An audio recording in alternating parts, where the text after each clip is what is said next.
I'm not a natural. But what I did do was figure out a really good repeatable process for beginners to get up on that learning curve and improve and take it all step by step.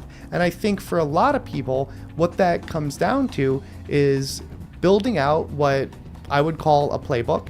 Okay. And what that is really systemizing exactly what your trades look like.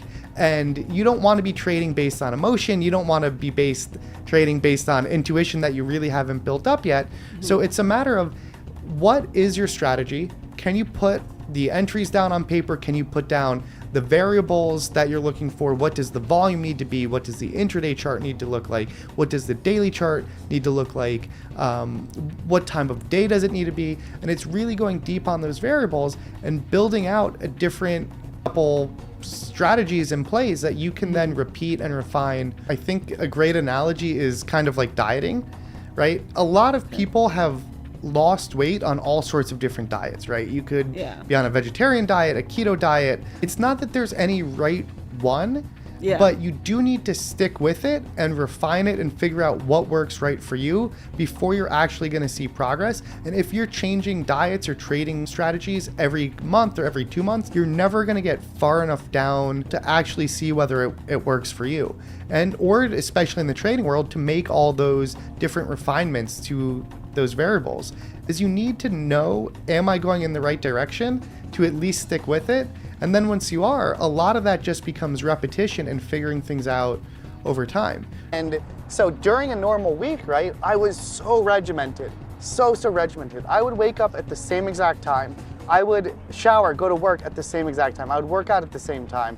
And then even going to bed. I wasn't going out really during the week, right? Whereas most people would have like this social life, going out drinking, happy hours. For me, it was like after work, you do the review, you're putting the time in, you go to the gym, you eat dinner. Then, okay, it's meditation, it's a warm down for bed, send out like my evening review and everything. And people ask like, oh, how did you get that good? How do you do all those things? And it's like, I paid the dues that nobody else was willing to pay. And that stuff just compounds, right? So for the people that are just starting out, the best thing I can recommend, I used to use Evernote, some people use Notion, and just start building these massive databases of what these different charts look like.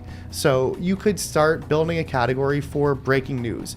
You could build a category for intraday breakouts. You could build a category for capitulations where a stock really panics. And even if you don't know what you're doing, if you start to build out a huge database of these, a lot of developing that edge from there is having a hypothesis. And you might say, I think that the bigger the panic, the better the play is going to be.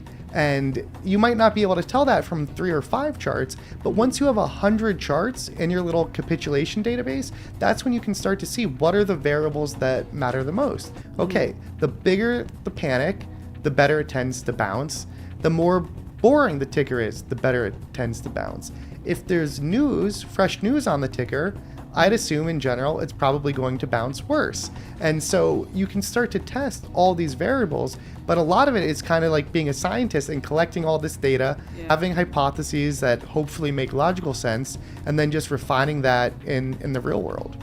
I understand in the beginning you struggle. So how long did it take for you to actually realize, okay, I need to build a playbook for myself that's unique to yourself? And how long did it take for you to kind of build that up, for you to become comfortable at, okay, every single day I will see at least 1 or 2, hopefully, plays from my playbook, and I can actually execute effectively on them? Yep, so it took me a really long time to do that. And so I was negative every single month for my first year.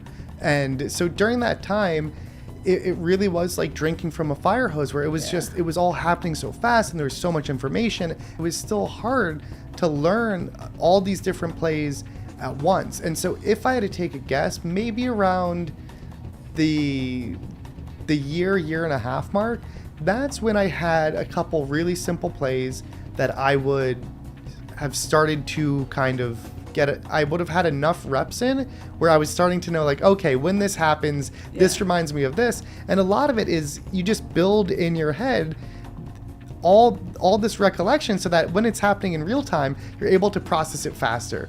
I once even tweeted about overtrading. And when we go back to training psychology and everything, a lot of times there just isn't one answer, because not everyone's over trading for the same reason.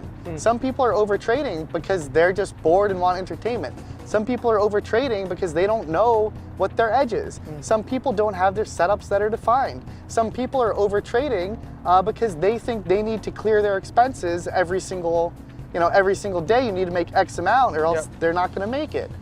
You can't try to give one answer when it's not one problem. You know how in grade school there would be that one teacher's pet of the class where like I just remember I was kind of like a little bit of a class clown in grade school and stuff. Okay. Where I would submit my paper and it would be like, I don't know, 10, 15 sentences. Then like the teacher's pet would submit like an 8 to 10 page document, and you're just like, oh my God, they've got the cover page, they've got the supporting figures, they've got an appendix. I don't even know that people were doing that these days. Yeah. And while I used to probably mock that student back in the day, that is actually the student that ends up succeeding because they're just going so far above and beyond.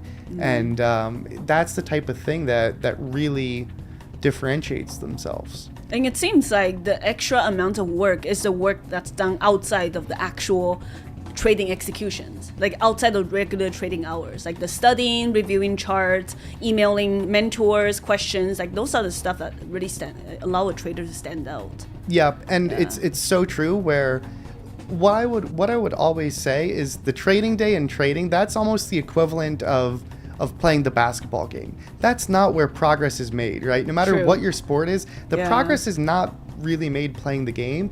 The progress is all made when you're hitting the gym, when you're doing the dribbling drills, when you're watching tape of the game, when you're doing all the practices to really intentionally refine. And what you so often see is the people that aren't making progress, they're just there haphazardly, trading all day. They're not trying to improve on anything in particular. Yeah. Then after hours, guess what? They already in their mind did their day.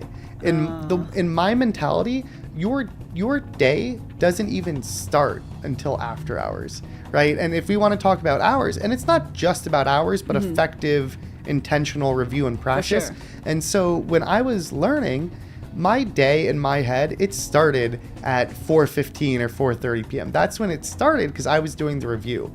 And so when most people were thinking, oh, man, that was a hard day, I put in all the hours, Yeah. I'm thinking, okay, I need to do an hour of write-ups, I need to do an hour of watching tape of my trading, I need to do an hour of reading news catalysts, and I would have all these tasks that I would do every single day.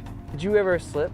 And when you slip, like, how did you treat, like, did you just like get right back on course like the next day? Like, cause I'm sure someone out there's probably doing it, right? They're doing something like this. Yeah. Maybe.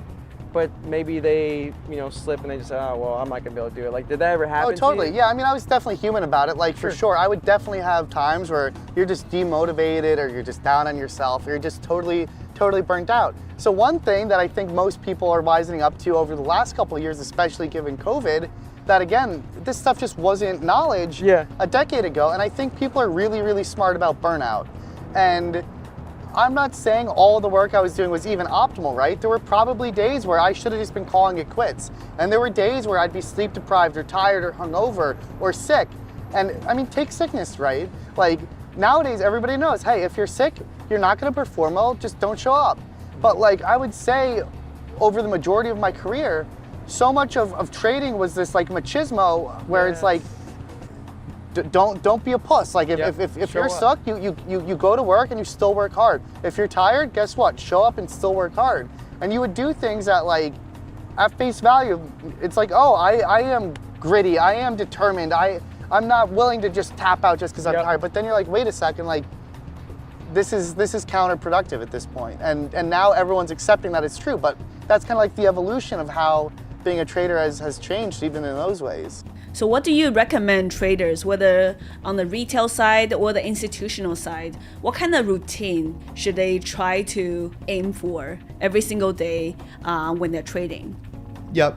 So, and I think that's so important because how you use your time and whether you use it effectively is everything, because that defines the rate of improvement you're going to make each day.